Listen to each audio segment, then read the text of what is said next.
Bonjour à toutes et à tous, bienvenue dans ce débrief de la victoire du PSG contre Angers mercredi soir 2-0 dans le cadre de la 18e journée de Ligue 1. C'était voilà, pas folichon, on attendait un peu plus. Je sais que j'avais misé carrément 5-0 qu'on n'a largement pas eu très très loin même, mais bon, on va essayer de voir un petit peu le positif qu'il y a à retirer, quelques petites critiques forcément après ce match qui n'a pas été très réjouissant. C'est dur, quand on est déjà fatigué de base, c'était très dur à suivre cette rencontre, mais bon, on va essayer d'en parler avec un maximum d'enthousiasme. Avant ça, n'oubliez pas bien sûr le petit j'aime pour nous soutenir, c'est toujours aussi important. Et puis bien sûr, abonnez-vous en activant la cloche pour être sûr de rien manquer de nos prochaines vidéos. On démarre ce débrief avec la participation des lecteurs du site Paris Fan. Je demande après chaque match que retenez-vous de la rencontre pour essayer de prendre voilà les meilleurs commentaires, les mettre dans la vidéo, avoir un peu d'interaction avec vous, ça fait toujours plaisir. Moi c'est Sam qui nous a dit on aura beau penser ce qu'on veut, si Galtier voit pas qu'on s'ennuie, c'est qu'il y a un vrai problème. Pas de mouvement, des joueurs mal positionnés, qui jouent sur les mêmes zones, qui ne font pas circuler le ballon. Non, mais en vrai, ils font quoi au camp des loges? Une critique que je trouve un peu dure, même si je partage un constat, voilà, dur à mettre de côté. C'est dur, je pense, de le contredire. Hier soir, on s'est ennuyé, c'est pas le premier match. Mais pour ce match, moi, je trouve ça un peu dur de remettre en question, on va dire, à peu près tout. Parce que quand on se demande ce qu'ils font à l'entraînement, c'est qu'il y aurait rien qui va sur la saison. Ça, je trouve ça un peu dur, parce que le match hier, il est ennuyeux, mais il est pas complètement raté. Je veux bien faire la nuance. Je vais essayer d'expliquer ce que je veux dire. C'est que oui, c'était trop lent, c'était mou, même parfois, même sur un contrôle pour aller faire la passe, voilà, vers le joueur qui est à droite. Je trouve que les joueurs du PSG, pas que sur ce match, mais là encore plus, ça peut aller plus vite. On sait qu'ils vont la faire cette passe, elle est évidente, elle est simple, mais il faut, voilà, faut faire tourner la balle. Bien sûr, parfois dans le football, il faut faire tourner, surtout Paris qui affronte des blocs très très bas, qui attendent. Il faut voilà trouver le bon moment, le fatiguer. Le problème c'est que pour le fatiguer, pour avoir des vraies opportunités, bah faut mettre un peu de rythme. Et là, le PSG par moment c'est vraiment trop lent. C'est pas possible de déséquilibrer un adversaire et même de l'épuiser en jouant comme ça. Donc c'est un problème, clairement. En plus, ça joue doucement aussi dans les appels. Là, je suis d'accord, c'est voilà, c'est vraiment le mot de ce match, c'est mou. Voilà, il y a pas forcément beaucoup de choses qui se passent. Les joueurs se déplacent doucement et jouent doucement, donc c'était dur, mais c'était pas complètement raté, malgré des erreurs techniques, soulignées d'ailleurs par Galtier. Je vais revenir un peu sur ce qu'il a dit après, mais c'est pas complètement raté dans le sens où, globalement, le PSG a dominé surtout la première période. La deuxième, elle est un peu plus compliquée. Angers a eu plus souvent le ballon, mais Donnarumma, globalement, rien à faire sur ce match. Et que voilà, le PSG a pas été dans la panique, ils ont pas pris l'eau. J'ai jamais eu le sentiment que le PSG allait perdre ce match. Juste voilà, il est gagné avec le minimum du minimum, avec quand même quelques erreurs qui ont gâché des moments quand ça a accéléré, enfin, quand on a eu du rythme, il y a toujours eu une erreur technique, une incompréhension qui fait que l'action allait pas au bout, donc voilà, c'était encore plus dur. Voilà, c'était compliqué, mais j'écoute pour cette fois quand même ce qu'a dit Galtier, qui avait beaucoup évoqué le fait que c'est l'après Coupe du Monde, les joueurs sont pas tous en pleine forme, ils sont pas encore, voilà, faut le temps de se remettre dans la saison. Il faut quand même pas l'oublier, parce que oui, quand ces joueurs sont sur le terrain, on attend des très belles choses. J'avoue, j'ai misé sur 5-0, mais c'est vrai aussi, voilà, Messi il vient de revenir, Neymar, il revient d'une petite période de soins pour sa cheville. Voilà, il y a des joueurs qui ont pas travaillé ensemble dernièrement, des joueurs qui ont eu la tête, voilà, pris par vraiment une énorme compétition, beaucoup d'entraînement. Faut se remettre en route. Au moins Paris prend des points, parce que je vois, déjà certains commentaires: «Oui, mais dans d'autres championnats, les gros, ils explosent les petits». C'est faux, déjà, c'est faux. Que ce soit dans cette période ou en général, non, les Bayern Munich, Real Madrid, Manchester City, Liverpool ou autres ne gagnent pas toujours largement contre les petites équipes de leur championnat. Ils galèrent, parfois ils perdent, parfois ils jouent moins bien. C'est comme ça, il y a personne qui fait une saison, faite tout le long ou alors très rarement dans l'histoire du football. Mais voilà, là c'est une période compliquée. On voit Lens, qui est peut-être l'une des plus belles équipes à regarder depuis le début de la saison. Bah là, ils ont fait match nul contre le 19e. Bah, c'est comme ça. Il faut accepter que de temps en temps ça se passe moins bien. Faut pas tout jeter à cause d'un mauvais match. Même si là, oui, c'était pas très bon. C'était pas palpitant. C'était pas réjouissant. C'est un match qu'on va vite oublier. On va passer à autre chose. Bon, mais au moins il est gagné. Les points sont là. Paris reprend 6 points d'avance en Ligue 1. Voilà, c'est déjà pas mal. Il y a pas de blessés en plus. C'est bien aussi, parce qu'on a Verratti, on attend les nouvelles, mais Verratti est blessé. Voilà, moi ce que je garde. Après, là où, voilà, Galtier, je comprends ce qu'il veut dire, il y a de la fatigue et autres, mais alors, dans ce cas, pourquoi est-ce qu'on n'a pas des changements plus tôt, voire carrément une autre équipe? Parce qu'on l'avait dit dans l'avant-match, nous on attendait Warren Zaïre Emery. Oui, il a que 16 ans, Mais il est excellent quand il joue. Voilà, il apporte de l'énergie, de la précision, toutes ces choses. En conférence de presse, il nous dit qu'il pourrait être titulaire en Ligue 1 et même en Ligue des Champions. Du coup, bah, on s'enflamme. Nous, on se dit, bah, s'il est prêt, s'il le dit maintenant, à la conférence d'avant-match, c'est qu'il va jouer. Parce que sinon, il aurait pu juste répondre. La question, c'est est-ce qu'il est prêt pour jouer? Il aurait pu dire, oui, il jouera sans doute, il aura du temps de jeu, mais faut être patient, faut, voilà, il aurait pu broder un peu pour expliquer que c'est un peu trop tôt. Mais avec sa réponse, nous, on le voyait titulaire, notamment à la place de Fabien Ruiz, qui est pour moi l'énorme point négatif de ce match. Ouais, ouais, voilà. C'est un bon résumé. Fabien Ruiz en ce moment, il a très bien commencé.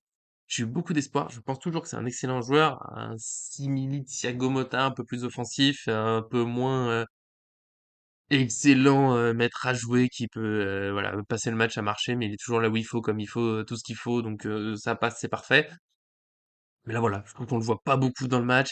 Beaucoup d'erreurs techniques, on le disait avant, de plusieurs joueurs. Neymar et Messi, je vais revenir un peu sur eux après. Mais Fabien Ruiz, voilà, plusieurs passes ratées, des moments où, voilà, c'est le moment pour faire mal, pour créer un décalage. Il se rate, on se retrouve en difficulté. Et le pire pour moi, et c'est là où j'en veux, entre guillemets, c'est ma critique pour Galtier sur ce match, c'est qu'on n'est pas très surpris. C'est une mauvaise période pour Fabien Ruiz, c'est compliqué pour lui.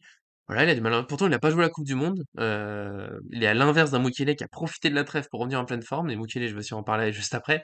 Voilà, Fabien Ruiz, c'est très dur. C'est pour ça que j'attendais Zaïre titulaire pour dire voilà, il y a un joueur en difficulté, il n'est pas performant, c'est comme ça, c'est pas contre lui, c'est pas pour dire qu'il jouera plus jamais, qu'il est nul.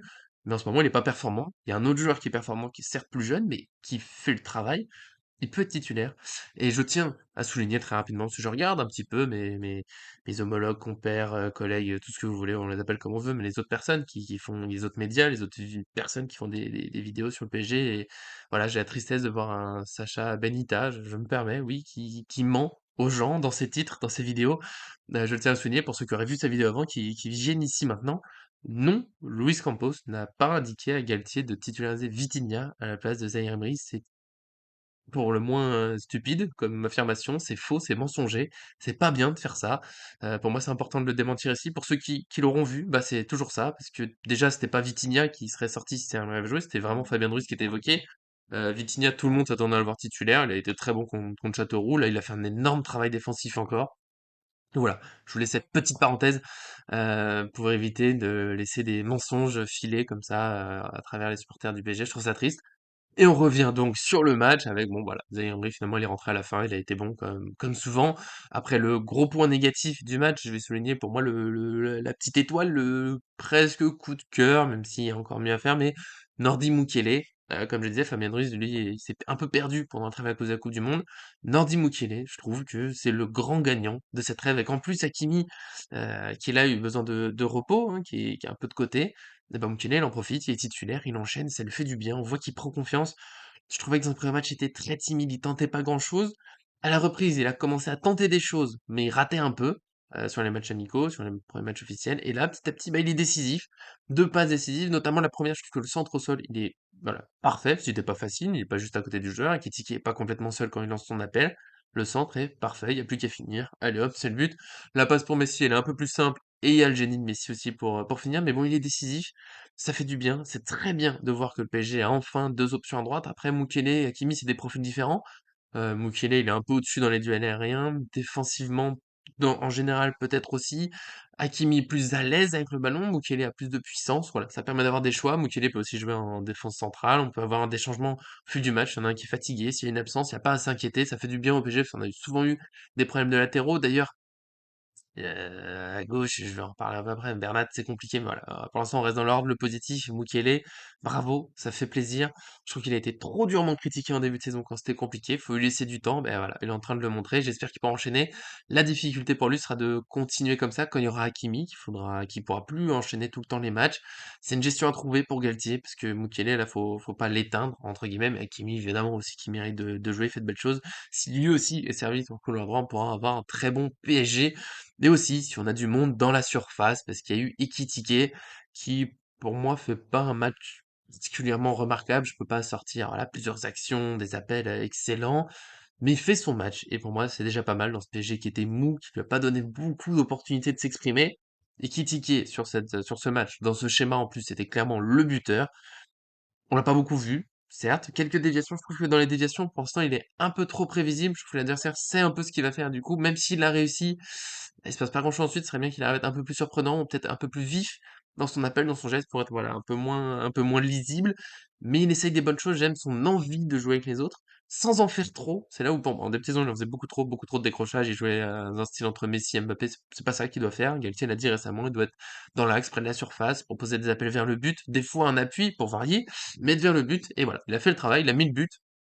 Bah, c'est déjà énorme, mine de rien, pour un attaquant. Pour moi, ce qui compte toujours, c'est, voilà, Ekitike était placé en buteur, fallait qu'il marque, il l'a fait. Essentiel pour gagner le match, surtout que le 2-0 vient tardivement, donc l'1-0 dès le début, très bien, merci. C'est bon pour lui, 3 buts sur 3 matchs de suite, c'est excellent pour la confiance.